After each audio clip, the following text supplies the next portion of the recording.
the kilesa, the defilements, and dukkha disturb us and bother us so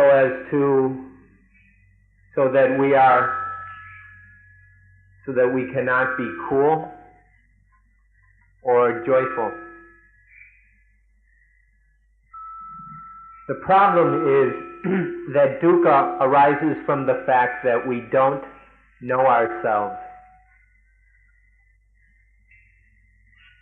This thing we call dukkha has many symptoms, conditions, characteristics, but we can summarize it as saying dukkha is what makes the mind agitated. It's what we must endure and bear and suffer through. And it takes away the mind's freedom in being cool and calm. It destroys the mind's freedom, ability to be free in coolness and calmness. The knowledge that is Dhamma could be called psychology if we want, because psychology has many different branches to it. However, if we're going to call Dhamma psychology, we have to understand that it is the study of the mind which has to do with joy and calmness, not the kind of psychology that has to do with material benefits, material advantages. When we know Dhamma, and then practice Dhamma, and then receive the benefits of that practice of Dhamma, these we can know for ourselves. We don't have to have any teacher tell us or point out what has happened. We know it ourselves through the lessening of dukkha. We can see that for ourselves as dukkha lessens through the practice and the receiving of the benefits of Dhamma. Those people who point out the attainments of meditators or give out certificates for various levels of attainment, these are absolutely meaningless. The only thing that has any meaning is when we know for ourselves that dukkha has lessened. This practice we can call citta bhavana, or mental development. This is for the mind to develop and progress. For this development, there are two aspects: samatha, tranquility, and vipassana, insight. We need both of these. We need both samatha and vipassana. The first one, tranquility or samatha, is when the mind is calm and ready to know, ready to see. It's prepared to see. And then vipassana or insight is when that highly trained, calm mind sees. These go together, samatha and vipassana. Samatha or samadhi alone, that is tranquility or concentration alone, isn't enough. For this reason, we need to practice anapanasati completely, not just the beginning stages, but we need to follow it through to the end in order to accomplish both samatha and vipassana, in order to know and to see.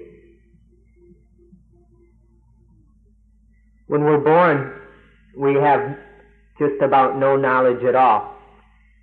And so young children or infants think wrongly, speak wrongly, and act wrongly. They go around speaking wrongly, thinking wrongly, and acting wrongly, because instinctual knowledge isn't enough. And so as they grow, they just continue thinking wrongly, speaking wrongly, and acting wrongly. Then as the young infant grows and goes through life thinking wrongly, speaking wrongly, and acting wrongly, dukkha arises out of all these wrong things, and this dukkha grows and builds. As this dukkha is experienced and grows and builds, we begin to see it and reach a point where we realize we just can't take it anymore, that we can't endure all this dukkha. It's too much. And then at this point we become interested in finding a way out of dukkha, and we look for the Dhamma, the way out, in order to be free of all this dukkha. This is the facts of the way things work. So at this point, we begin to hate dukkha, we're afraid of it, we're disgusted with it, and we develop a strong desire to get rid of, to extinguish or put out dukkha. And so then we begin to be interested in the kind of knowledge that is necessary for extinguishing dukkha. And that knowledge is the Four Noble Truths, the Ariya Satya. And for this reason, we will now examine the Ariya Satya very closely. The Ariya Satya are four things, the Four Noble Truths. The first one is the Noble Truth of dukkha. The second is the Noble Truth of the cause of dukkha. The third is the Ariya Satya of the extinction of dukkha. And the fourth is the Ariya Satya of the path that leads to the extinction of dukkha. We'll begin with dukkha, the first Ariya Satya, and we'll look at its meaning or definition sufficiently for you to understand what it is about. In the general meaning of this word as it's usually used, dukkha means difficult to endure, hard to bear, hard to stand up to. This is speaking of the feeling or the vedana that we feel towards things that are undesirable, unpleasant, unwanted. This meaning isn't very difficult to understand, but what we need to do is look at some of the ways where people get things backwards, where they don't see dukkha in things that are dukkha, or they go so far as to think certain things are fun and enjoyable because they don't see the dukkha in these things. So we need to look at this area of dukkha. The first meaning of dukkha is difficult to endure, difficult to bear. The second meaning is that when we look and see it and know it, then it's ugly, it's hateful. In the second meaning, dukkha means if we know it well, then we'll hate it. This second meaning includes inanimate things also, like the sand, the rocks, the benches. When we look at these things, we see that they're constantly changing, that they're absolutely impermanent. And for this reason, they're hateful. So even inanimate things have this symptom of dukkha, of being unbearable.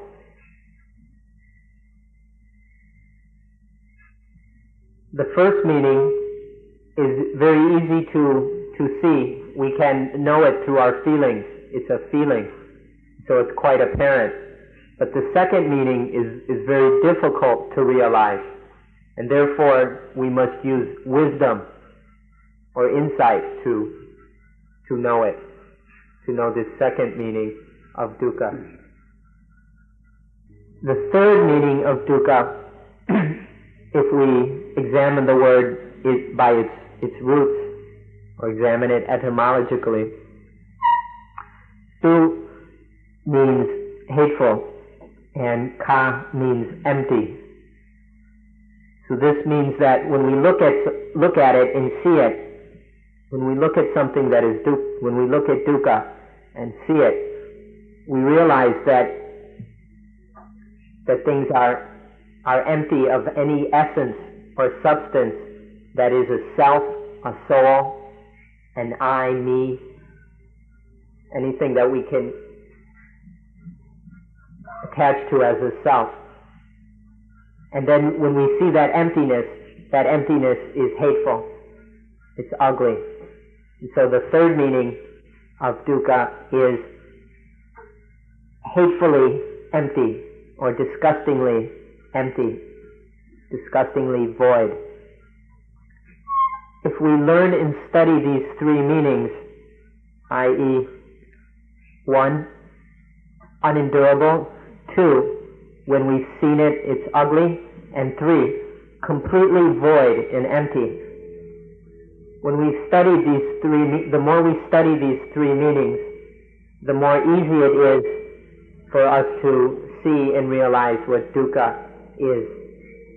So I recommend that you learn and study these meanings and able to help you to understand dukkha. The first meaning of difficult to endure, we should all know already. We should be quite familiar with that feeling. So then we need to examine the second meaning. This one is much more difficult for us to understand. This meaning of once it's seen, it's ugly, because most of us haven't seen it. And all the things that satisfy us, that we like, that we love, we haven't really seen them as they are. And so we don't see this hatefulness in them, because we haven't really looked. And so we need to really look. And if we keep looking more deeply, then we also see the third meaning, that things are completely empty of any substance or essence. And because of that emptiness, they are dukkha. So we need to see all three of these meanings by looking more deeply into things. So we'll take these in order to examine them. We'll begin with the most coarse kinds of dukkha.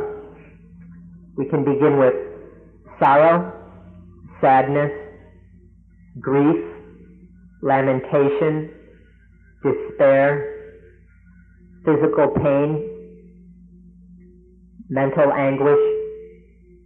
These are the coarser levels of dukkha, the ones which we have very little difficulty seeing. Next is dukkha when we are separated from something we love, or when we meet up with something which we don't like, or when we don't get things the way we want them, or when we don't get the things that we want. These are three further characteristics of dukkha. These are symptoms and characteristics of dukkha which common people are able to see and experience. Ordinary people feel these, and so they are able to know them. Because they are so easily seen or realized, we call these the coarser levels of dukkha. Some more subtle levels of dukkha are as follows: birth, aging, illness, and death. If we look at these, won't we see some dukkha in them? So these are some of the more subtle forms of dukkha. Many of our problems and much of our experience of dukkha, if we examine it, we will see how they are connected to birth, aging, illness, and death. So all sorts of kinds of dukkha are associated with birth, aging, illness, and death. It's not these four things themselves which are dukkha, but it's the problems that arise, the things that arise out of birth, aging, illness, and death, which are dukkha. If you look closely, if you examine these carefully, you'll see the way things are. The word birth can be seen in two ways. The first way is birth from our mother's womb. This kind of birth doesn't have that many problems associated with it. The second kind of birth is a mental kind of birth, birth that happens in the mind. This is the birth of my body, or I, me, myself. This is the mental birth of the self. This kind of birth has associated with it all sorts of problems, an incredible number of problems. And also this kind of birth doesn't happen only once, like the physical birth from our mother's wombs. But this mental birth of the I, of the self, happens countless times in a lifetime, hundreds, thousands, 10,000s of times in one lifetime. And with all those births, there's a lot of dukkha. The second kind of birth we need to understand very well. This kind of birth arises from upadana, or attachment, clinging to things as I or mine. This upadana, or attachment, arises from ignorance, from avijja. And then from this birth arise all the kinds of dukkha. And so this is why we need to see this birth that arises from attachment and is caused by ignorance. Next is aging. And we have to look at aging on two levels, just as we did with birth. The first kind of aging in the everyday conventional sense of the word, is the aging of the body. It's the growing old of the conditioning, the physical conditioning process that we call the body. This aging is very easy to see, and we're all quite familiar with it. Now we also need to see the second kind of aging. This kind of aging is present not only in old bodies, but this kind of aging is present in youth also. The second level of aging is buried or hidden within youth. So we need to see it within youth.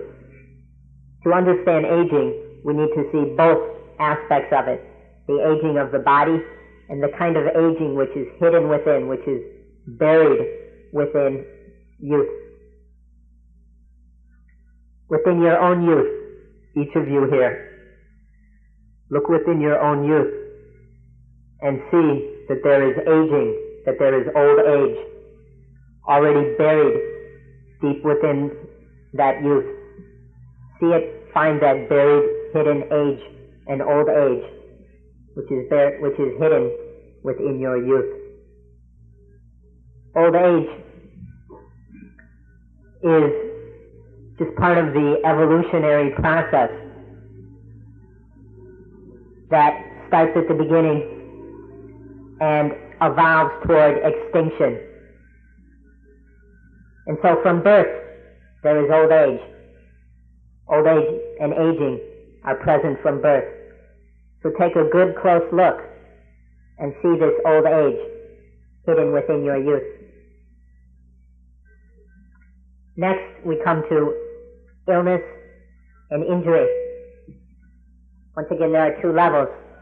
There is the illness of the body, injury and physical pain, which once again we're all quite familiar with. But there is also illness of the mind, or illness and injury of the spirit. Whenever we think incorrectly, then this spiritual illness, this spiritual injury arises.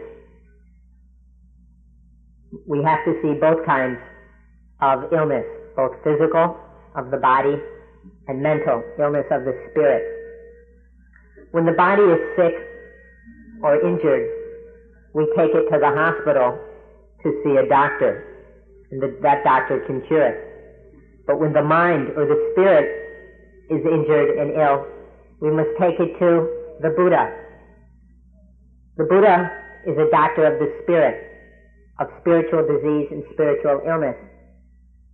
So we have to know which doctor we need for our problems.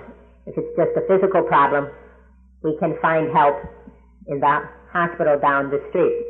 But if it's spiritual illness and disease, we need to seek aid from the Buddha or those followers who have preserved and carried on the Buddha's teaching.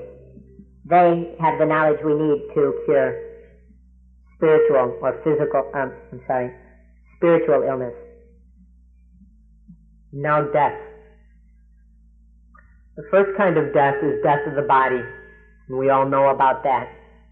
The image of death strikes fear in all of us. We're all afraid of death. This we know quite well. There's more to death than physical death. There's also spiritual death.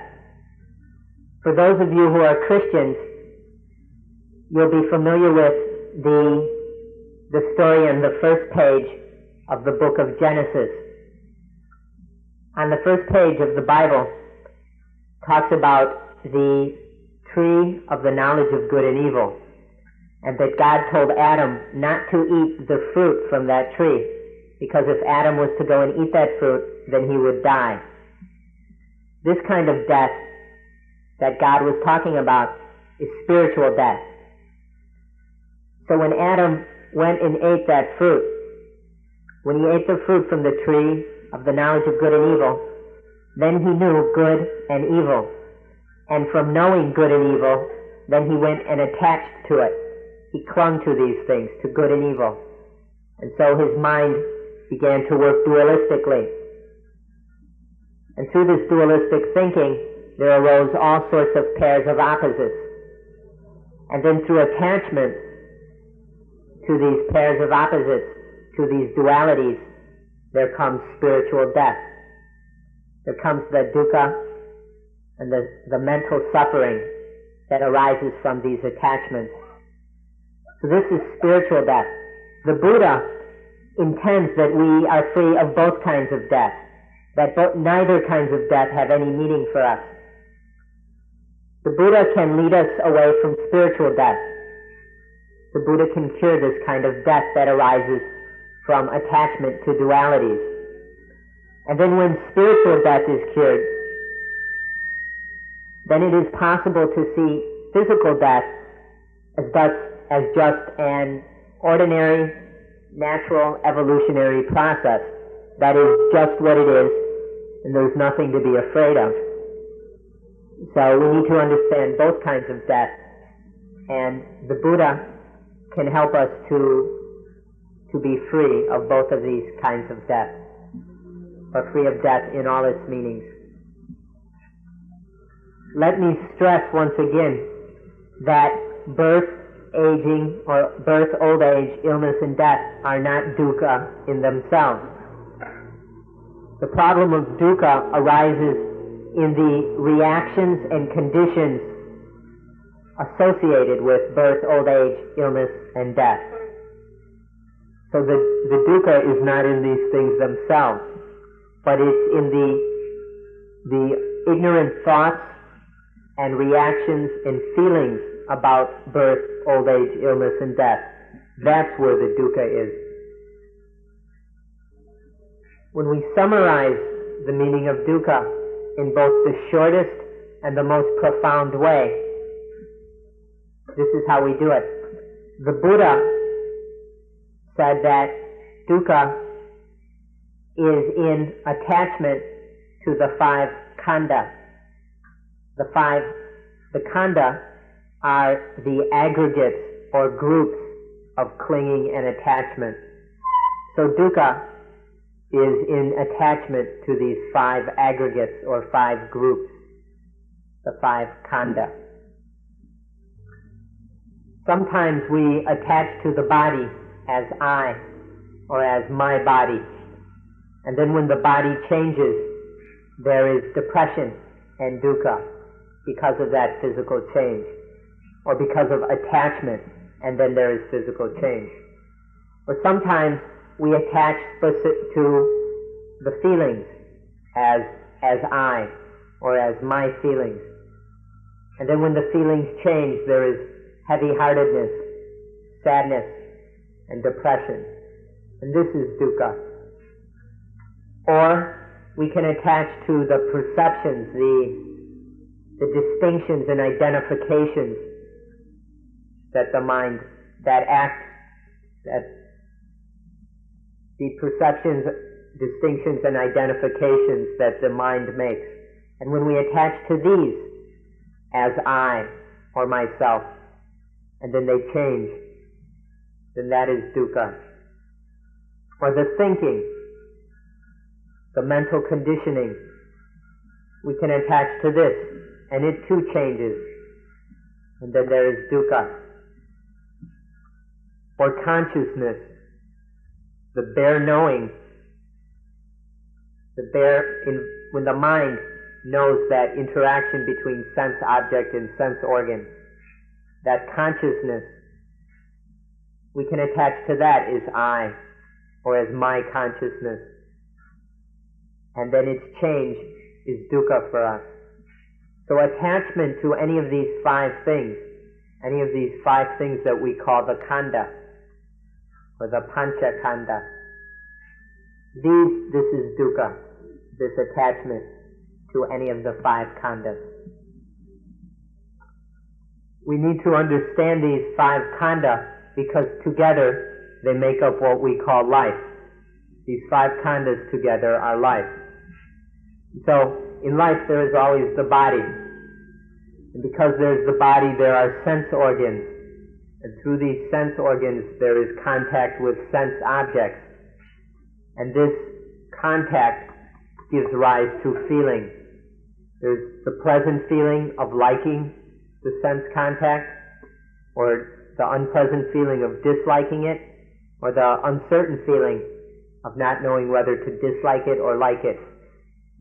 So there are feelings arising all the time. Then after the feelings there arise the perceptions and identifications or distinguishings of those sense contacts. And these are arising all the time. Then there is thinking about the sense contacts. And this is happening all the time also. And then there's the consciousness, the eye consciousness, ear consciousness, nose consciousness, tongue consciousness, body consciousness, and mind consciousness. And these are happening all the time as well. So these five khandhas together are arising all the time, and together they make up life. And when we go attaching to these things, there is dukkha. And so we need to understand them carefully. We need to study them and look into them. We can say that in order to know dukkha, in order to really know Dhamma, we must really know the five khandhas. If we don't know the five khandhas, then we don't really know ourselves. So in order to know Dhamma, we need to know ourselves. And so we need to know the five khandhas. Sometimes when the body is functioning in one of its ways, we attach to the body as I.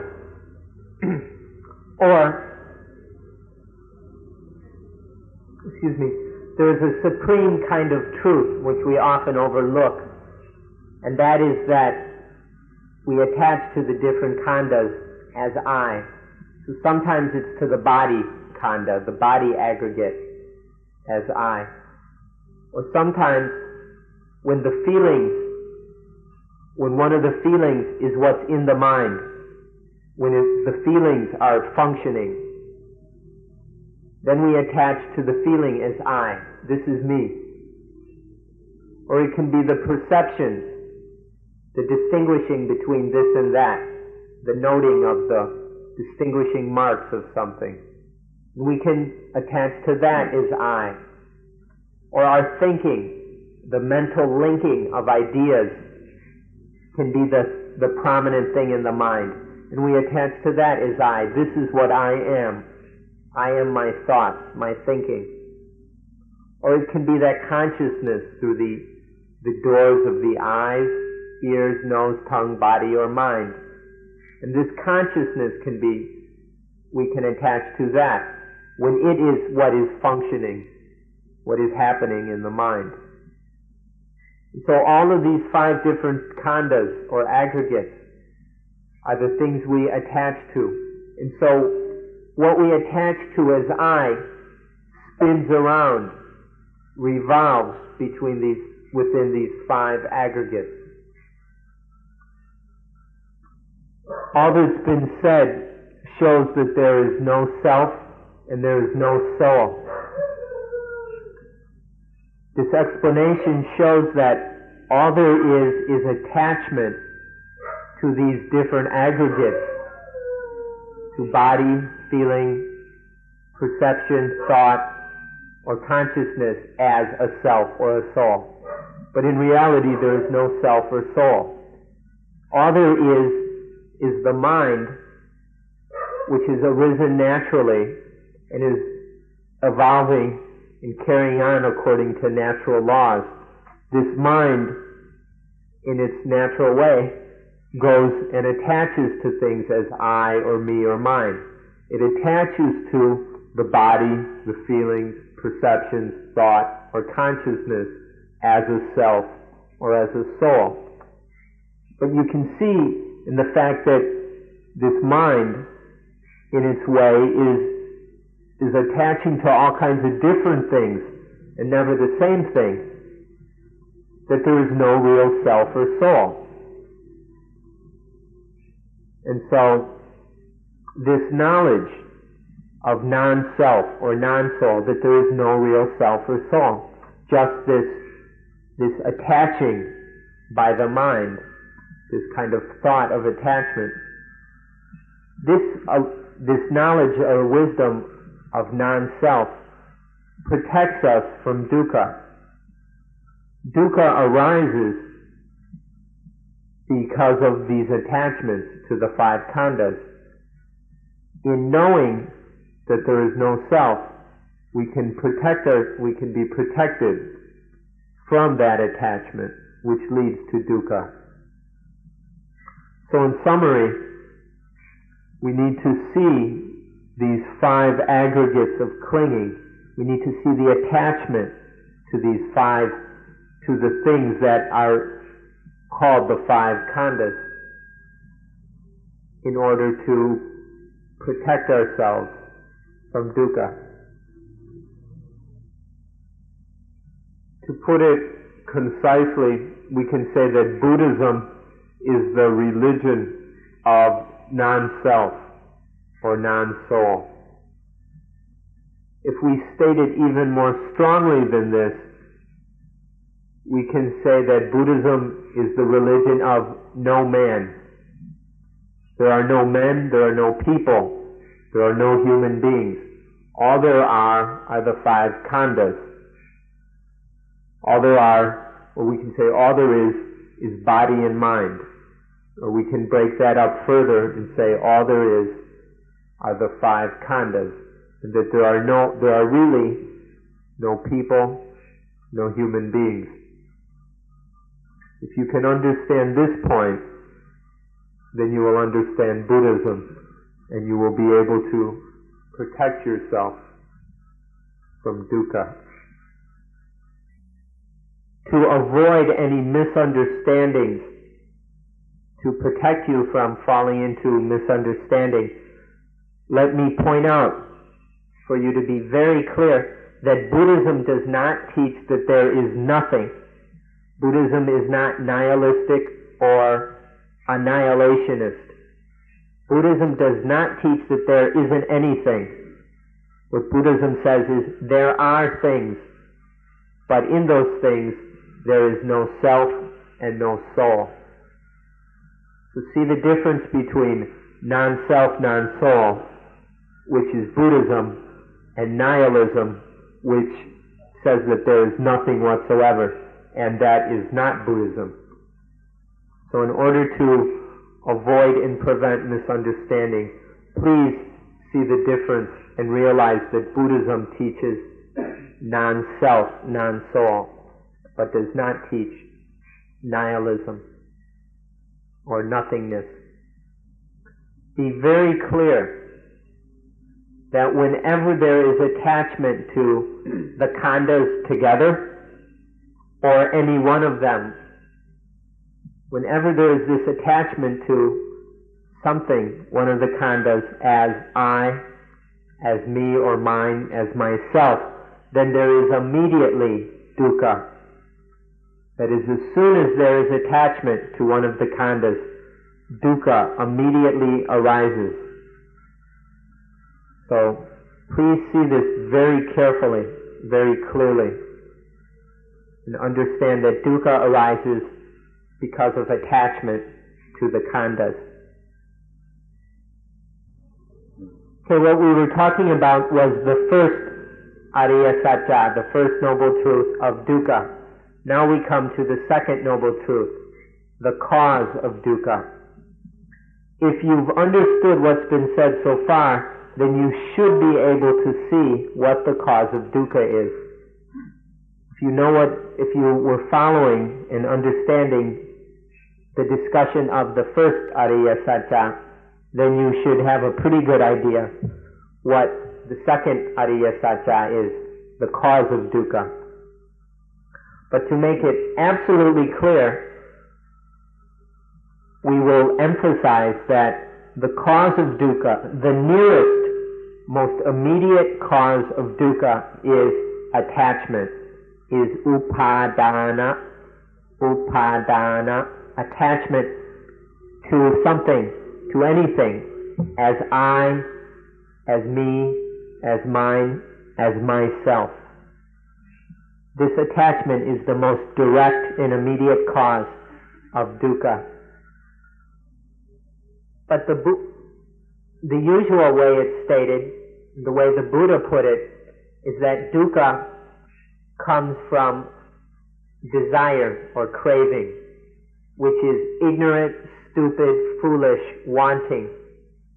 When we want ignorantly, when our want is based in stupidity, that is called craving, or tanha in Pali. Tanha. This is what the Buddha said is the cause of dukkha. You can probably see for yourselves that there's no contradiction between what the Buddha said and what we said just a moment ago.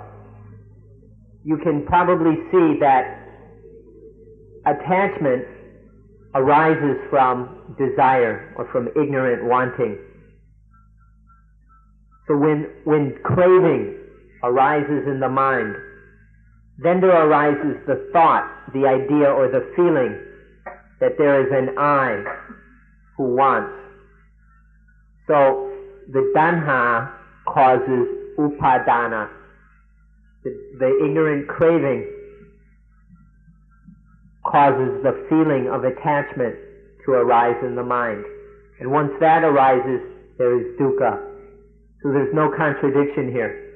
When we say attachment is the cause of dukkha, then we mean attachment is the nearest, most direct and immediate cause of dukkha. If we back up just a little bit, then we can say desire is the cause of dukkha. Desire causes attachment, which causes dukkha. So it is correct to say that desire causes dukkha as to say that attachment causes dukkha. It's mainly a matter of if we take the nearest, most immediate cause, or we take a cause which is a little farther back, a little farther away. This is the difference between saying craving is the cause of dukkha or attachment is the cause of dukkha.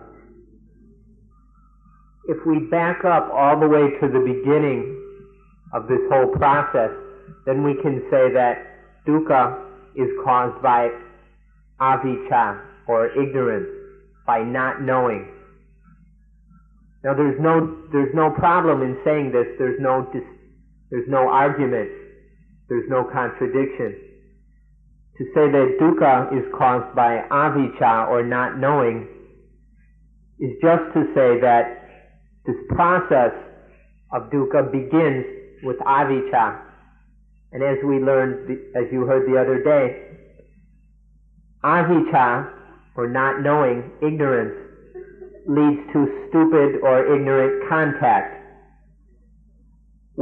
and then we get lost in the feelings, which is ignorance once again. So there's foolish or ignorant feeling. And from getting lost in these feelings, there arises ignorant want, or tanha, craving, which causes attachment, upadana. So, to say that not knowing causes dukkha is the same as saying that desire or craving causes dukkha, or that attachment causes dukkha. Because it's all the same process, it's just different links in the process which leads to dukkha. So it's a matter of if you take the most immediate cause, or back up a little further, or take it from the beginning. That's what determines whether we say that ignorance, or craving, or attachment is the cause of dukkha. If you understand this fully, if you understand what's being said completely and you realize it, not intellectually but through you see it within yourselves, then your understanding is complete. You'll know all you need to know. You ought to make yourselves understand this. You ought to see how this works, how this process which leads to dukkha arises. If you take a bird's eye view from way up here and look down and see dukkha, then you can see there's attachment leading to dukkha, and then ignorant wanting or craving leads to attachment, which leads to dukkha. And then if you back up all the way to the beginning, you see that there's not knowing, ignorance, which leads to ignorant contact. And from the ignorant contact arises stupid feeling, and getting lost in this unwise feeling leads to craving, and the craving leads to the craving leads to attachment. Attachment is conditioned by craving. So when there's this craving, then there is the feeling of that there's an I that craves, and this conditions what we call bhava, or it's the becoming of the I. And then there is birth, the birth of the I.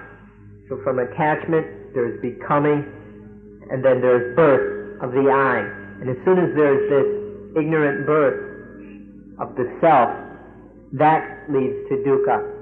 So we can see it's just a line from avijja, ignorant contact, ignorant feeling, ignorant desire, attachment, becoming, birth, dukkha. So if we have a real bird's eye view and understand this whole process, we'll see just how it works, and we'll be very clear about it. So this is a very important thing to study and come to understand. You should try to understand this process of dukkha. You should do whatever it takes to the end, to the fullest of your abilities, to understand this process. The Buddha said that this is the beginning of the sublime way of life. This is the basics, the fundamentals, the ABCs of the highest level that we can live our lives. So to really be living on as sublime, as elevated a plane as possible, we have to begin studying, learning, understanding these basic points of the way, the process by which dukkha arises. So you have to try as much as you can, using all of your abilities, all of your energy, to understand this and see how dukkha arises. This is very important, and this is the beginning point of developing what we call the pramajjan, or the sublime way of life, the most exalted, the highest way of living. There's another point we should add, which is, if you see this wheel of life, this process of dukkha, then you see the Buddha. The Buddha said that if you see this, you see the real Buddha. To see the body or clothing of the Buddha is not to really see the Buddha. It's to see this Dhamma, this truth that we've just been talking about. That's what it means to see the Buddha. There were people in India at the time of the historical Buddha who saw him walking around, but they didn't really see the Buddha. And though they were living at the same time, they didn't see the Buddha. And though the historical Buddha died long ago, we can see the real Buddha by seeing the truths of this process of dukkha. If we really understand it, if we really understand the cause of dukkha, of this process, then we see the Buddha. This is what it means to see the Buddha. It has nothing to do with physical appearances. So we've spoken about the first two Ariya Satya, now the third one, which is called Nirodha or Nirodha. Nirodha is extinction, the going out of dukkha, the end of dukkha. Now if you understood what we were saying just now, then if you see that craving, that ignorant want is the cause of dukkha, then you'll see that by extinguishing craving, dukkha is extinguished. By putting out craving, then we put out dukkha. Or if you see that upadana or attachment causes dukkha, then by extinguishing attachment, dukkha is extinguished. Or if you go all the way to the beginning and see that not knowing, avijja, is the cause of dukkha, then you'll see that by putting out, by extinguishing that not knowing, that dukkha is extinguished in that way. So these various causes of dukkha that we talked about, put any one of them out and you put out dukkha. Extinguish these causes and you extinguish dukkha. This is the third Ariya Satya. So we don't have to go into this third truth in great detail, because if you see the cause of dukkha, then you'll see that the way to put out dukkha is to put out the cause. So this just points out the great importance of understanding the cause of dukkha. So by understanding it, then you'll know the way to get rid of dukkha, the way to put it out. So we're not going to say any more about this third Ariya Satya, but just to emphasize that you need to understand the second truth, that is the cause of dukkha. And then the third truth, the extinction of dukkha, will follow from that one. And it will be easy to understand the third truth once the second one is understood. Now we come to the fourth Ariya Satya, which is Magga. Magga means path or way. And this is what we must practice. By practice we mean to walk along that way.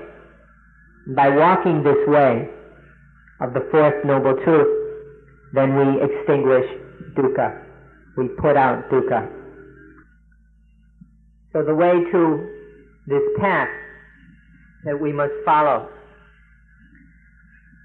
we can be this, another way we can say it is, or to follow that path is to live rightly, to maintain one's life in correctness, to follow the path correctly. So there's this, when our life is correct and proper and right, and when life is fully established and maintained in correctness, then there is this path, which we call the Ariyamaka, the noble path, which has 8 factors. It's one single path with 8 factors. So to maintain oneself in rightness is to follow this path, this noble path, which has 8 factors. We can also call it the Majjhima Patipata, the middle way, the way that is balanced between various extremes. And so to be right and correct in life is to be on this path, which has 8 factors.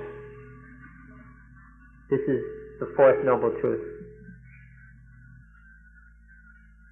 The important point here is the word middle. To be in the middle, to be in the center. To not be too strict or too loose. Too tight or too loose. Or to not be wet or dry. But to be in the middle. To not go to the extreme left or the extreme right, but to be in the middle.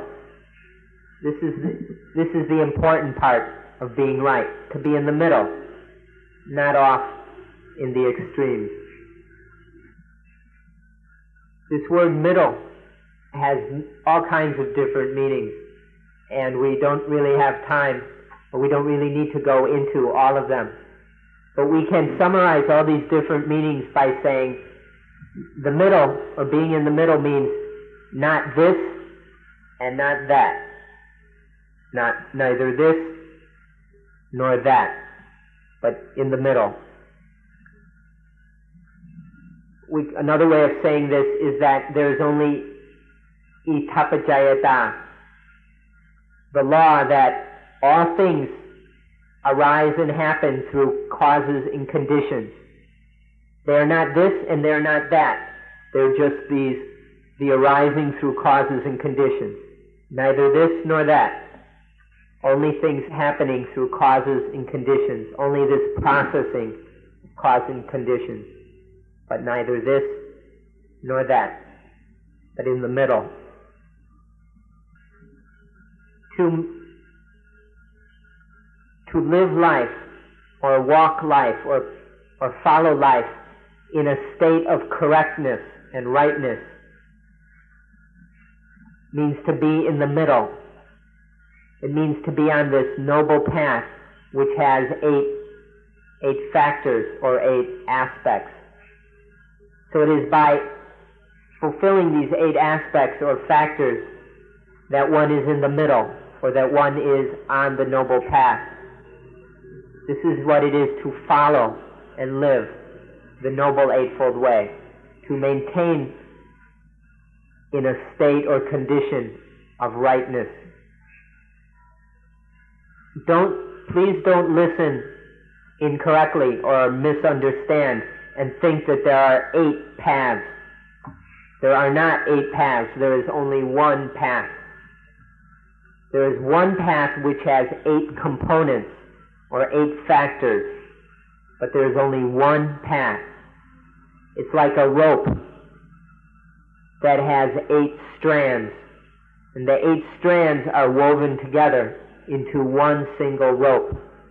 And so it is that there is one path, one noble path, which has 8 components or factors, which must come together, or which are together inseparably in the one noble path. We can compare it like this. The noble path is like a road leading from this city to some distant city. It's only one road. There's just one road that goes from here to there.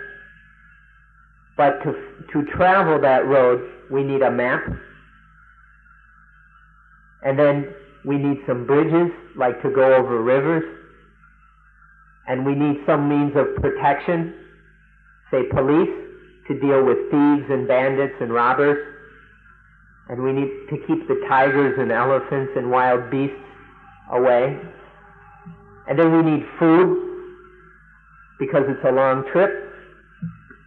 And so it's like this. There's one path, one road, but to travel it, there must be 8 useful things that are 8 useful components to this one road to get from this city to that distant city. The noble path is like this, just one noble path with 8 very useful components. There's another very special meaning which you maybe have heard before. There's a single path for a single person. This single path can only be walked by this single person. Nobody can walk that path for that person. There's just the one path for this one person. Not only is there the single path for the single person who must walk that path, that single path, but there is a single destination for that person on that path. And that single destination is Nibbana. It's the coolness of the extinction of defilements in dukkha. So there are these 3 single things: single path, single person, or single traveler, and the single destination, Nibbana. So now let's look at these 8 components of the single path. These are 8 rightnesses, 8 correctnesses, which come together in the path.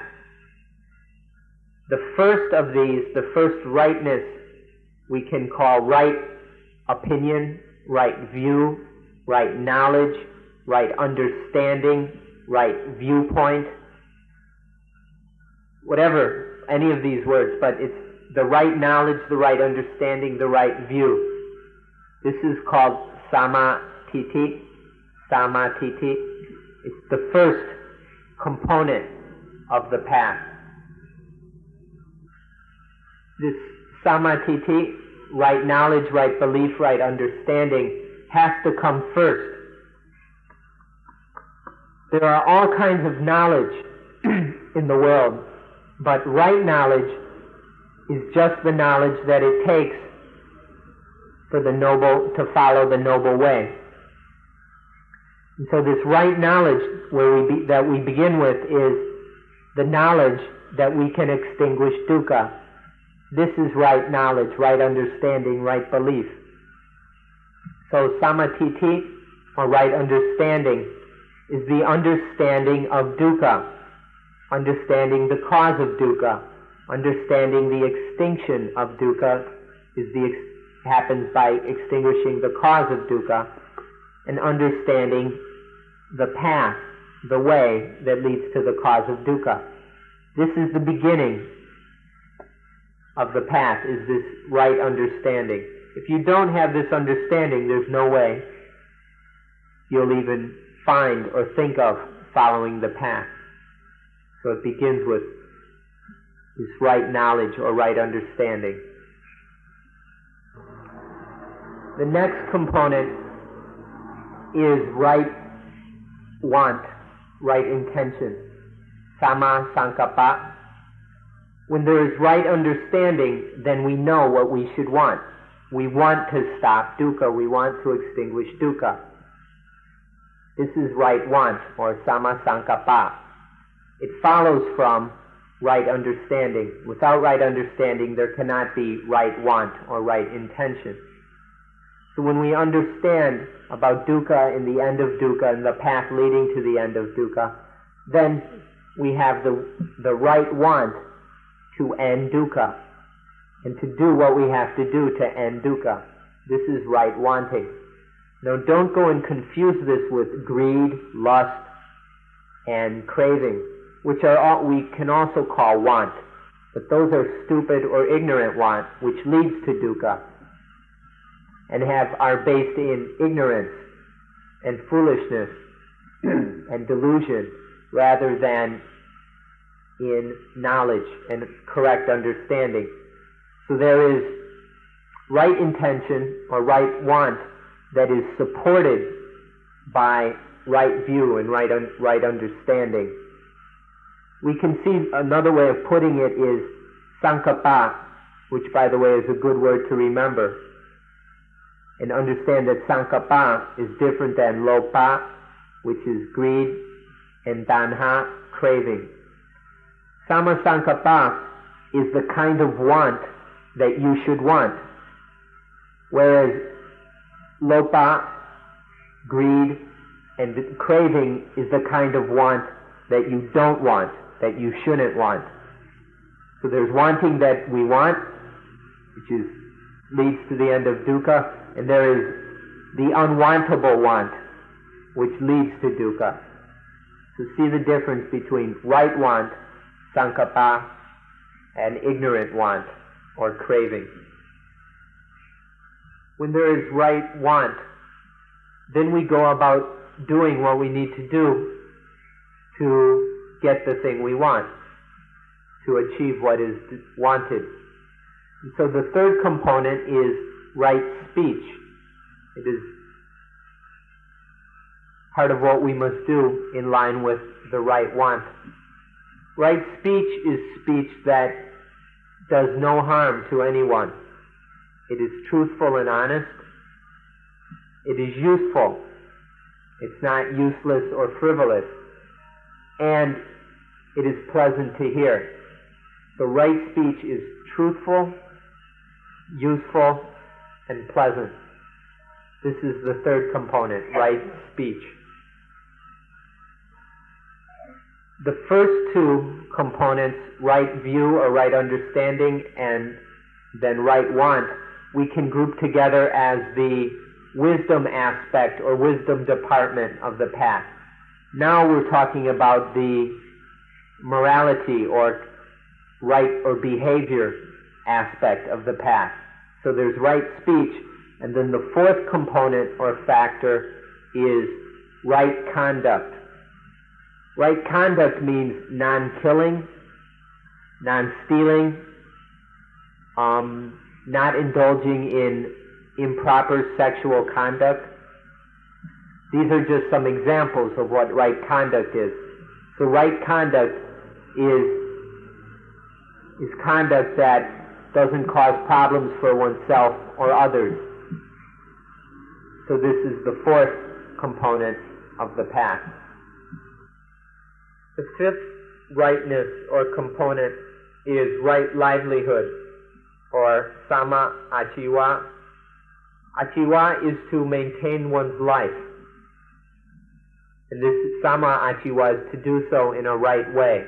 This means obtaining food, clothing, shelter, and medicine, the things necessary for life, in a right way. A way that does not cause problems or do harm to oneself or others. This is the fifth component, right livelihood. Now the three factors we just spoke about make up the group that is right conduct or sila, morality. Now we come to the group that we can call meditation, which is the mental, the mind aspect of the group or aspect of the path. So the sixth component, the first one of the mental group, the meditation group, is right effort, sama vayama. Right effort, it's trying in the right way. It's putting forth effort in order to extinguish dukkha. This is right effort. So this means not causing wrong things to arise, or abandoning wrong things that already exist, or that have already arisen, and then causing right things, good, useful things to arise, or the good and skillful things that have already arisen, it's strengthening those, developing those, maintaining those. So these are the four right efforts, these four ways of trying to extinguish dukkha, which make up the sixth component. And now we come to the seventh rightness,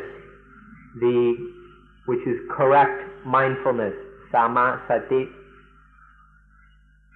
Samasati is self-awareness, recollection, the ability of the mind to reflect upon itself. This is sati, samasati. Samasati is generally talked about as the four foundations of mindfulness, which are the body, the feelings, the mind, and truth. These are four things which the mind should be aware of, it should recollect, it should reflect upon. So when there is samasati, mindfulness keeps rightness, it governs rightness, it keeps the rightness here, and it keeps the mind mindful of, or gathered on, or centered on rightness. So this is samasati. When we talk about these four foundations of mindfulness, the body, the feelings, the mind, and truth, the most profound and complete way of practicing this samasati is anapanasati, mindfulness of breathing, which you are learning here. Because through mindfulness of breathing, right mindfulness is developed in a complete and full way. And not only that, it is mindfulness that has the sole aim of extinguishing dukkha. So therefore it is correct, it is proper, and it is complete, because the process of anapanasati fulfills these four foundations of mindfulness on the body, or in the body, mindfulness in the feelings, mindfulness in the mind, and mindfulness in truth, or recollection of these, reflection upon them, awareness of them. These are the four right mindfulnesses, and anapanasati is the most complete, the most efficient, and correct way to fulfill this seventh rightness, or seventh component of the path. And so there must be right mindfulness, both in general and in the deepest and most profound levels of life. So this is samasati, right mindfulness. Now we come to the eighth component, which is samati, or right samadhi, right samadhi.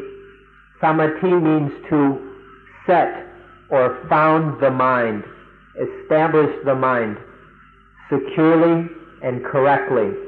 This is samadhi, to securely, correctly establish, to set up the mind, to found it, to ground it securely and firmly. Samadhi has three components or characteristics. The first one is purity. The mind that is samadhi is pure. The mind is pure. The second is steadiness, stability. So the mind is steady and stable. And the third is agility, alertness, activeness. So then the mind is agile, alert, very skillful, active. So samadhi is to securely establish and correctly establish the mind. And then it is pure, steady, stable, and active. And samadhi has as its object or aim nibbana, that is the extinction of the fires of dukkha. And so samadhi is just step-by-step development of samadhi towards the mind that is well established, that is securely grounded, and then which focuses itself, directs itself towards nibbana. This is samadhi. They all come together in Sama Samadhi, in right Samadhi. Sama Samadhi is the one that cuts the defilements, that destroys the defilements, that puts out dukkha. This is the one that does all that work. And so to aid it, to aid Sama Samadhi, there are the other 7 rightnesses which are supporters to Sama Samadhi, which does the actual job of cutting through all the problems, through destroying spiritual illness. And so you can see the 8 factors, and then when they come together, then there is Sama Samadhi, which is aimed at Nibbana, which all it sees, it's just pointed right at Nibbana, and it just cuts through all the defilements with the aid of the other 7 until all dukkha is destroyed. And then there is Nibbana. There's one more fact we have to talk about.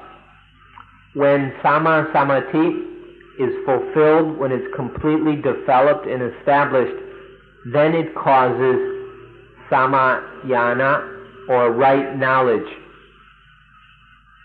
or right insight knowledge. The Samayana is knowledge or insight into the impermanence of all conditioned things, into the dukkha of all conditioned things, and into the non-selfness, the selflessness of all things whatsoever.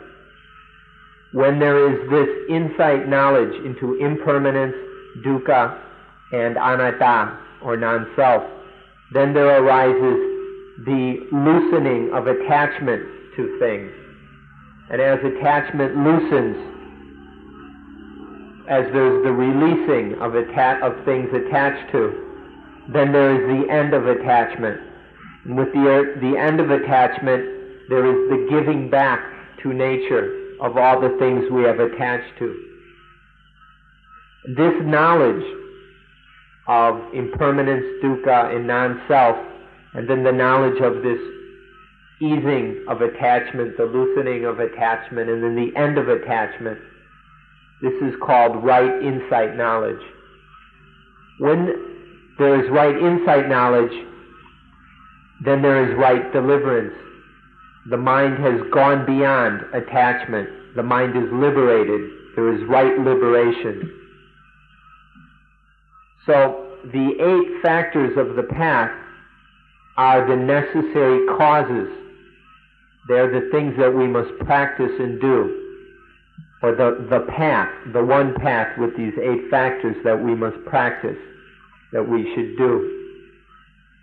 And when it is done, there arise these 2 fruits of the practice: right insight knowledge and right deliverance, or right liberation, right salvation. So we don't always have to talk about these last 2, because if we fulfill the first 8, we follow the middle way, then these last 2 fruits arise automatically. So this is why we usually just talk about the first 8, because that's all that's necessary for our practice. But to understand completely and to explain it completely, we have to talk about the 10, the 8 causes and the 2 fruits or results. 8 plus 2 is 10, and this is the 10 rightnesses, the 10 correctnesses. If we understand these 10 correctnesses, then we understand the entire process, the entire path and fruit that leads to the liberation of the mind. That is the liberation of the mind. So these 10 things are everything we need to know about Buddhism. But in the Fourth Noble Truth, we speak specifically about the 8, because these are the things we must do. This is what must be done. And it's not necessary to talk about these 2, because if the 8 are accomplished and fulfilled, these 2 don't go anywhere. They're not lost. They automatically arise with the fulfillment of the 8 factors of the middle way. So this is what we need This is all there is to know in Buddhism. And particularly, we need to be interested in, we need to understand, develop, practice, put all our effort, all our attention, all our life into these 8 causes which lead to the 2 fruits. So you should be very interested in this last noble truth. To summarize the Noble Eightfold Path is to say that we travel life, we walk our lives with mindfulness and wisdom in action. Through mindfulness, we're applying the necessary wisdom to every event, every situation, every moment of life. So there is no carelessness. It is a life free of carelessness. When life is lived through craving and desire, then we're not on the path. But when there is right want, or sama sankappa, then we're on that path of sati sampajanya, mindfulness and wisdom in action. That is not at all careless in any way. This is to live life correctly. This is to be on the middle way. If you're centered and on the middle way, then you will not see things as positive or as negative. By the way, they don't have these words in Thai. But you're in the middle. You're centered and balanced. There's no positive, there's no negative. Or there's no optimism, no pessimism. We don't see things optimistically or pessimistically, but you're in the middle. You're balanced on the way. So this is what the middle way means.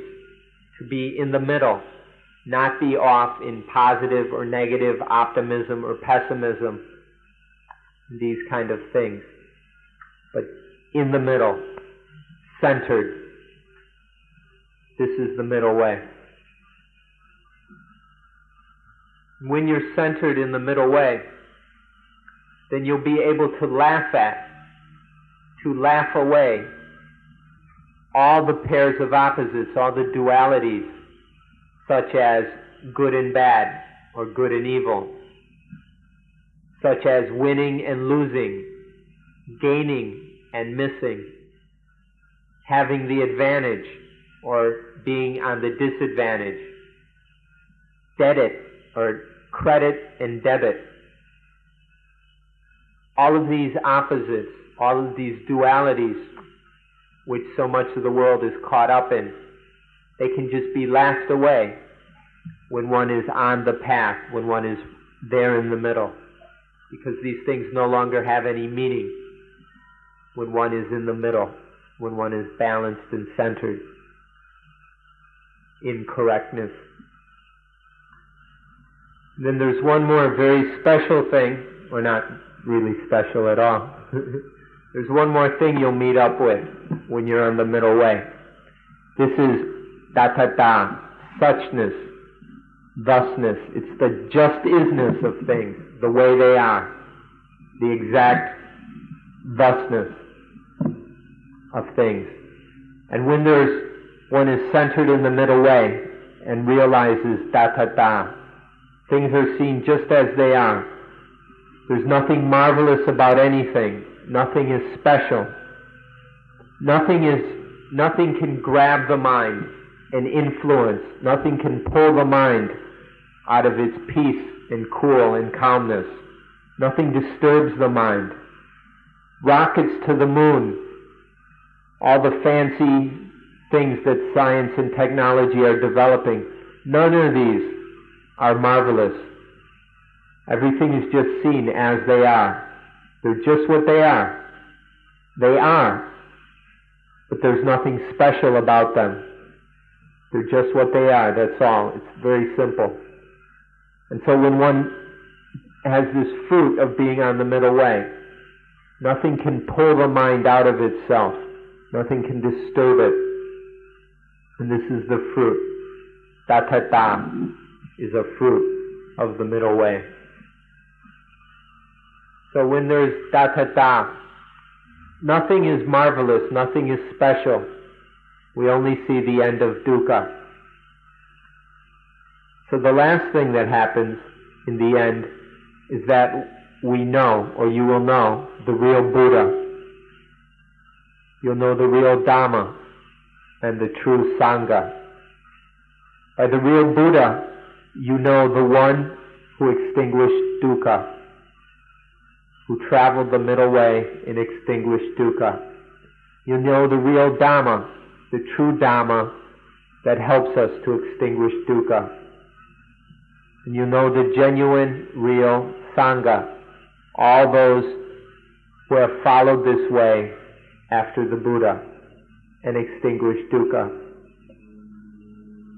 So by being on the middle way, by following the middle way, one really sees dukkha and one really sees the end of dukkha. One sees the true Buddha, the true Dhamma, and the true Sangha. That's the end of the story. Think this is finis. So finally, I would like to express the hope that all of you understand what I've been saying, and that you will step by step, bit by bit, put this into practice in order to make use of your life in a way that cannot be compared with any other way of living, with any other thing that you could do. So I hope you understand what's been said and can put it into practice in order to live a life which is beyond compare with any other lifestyle. And at this point, I request that the talk end. Thank you very much for coming.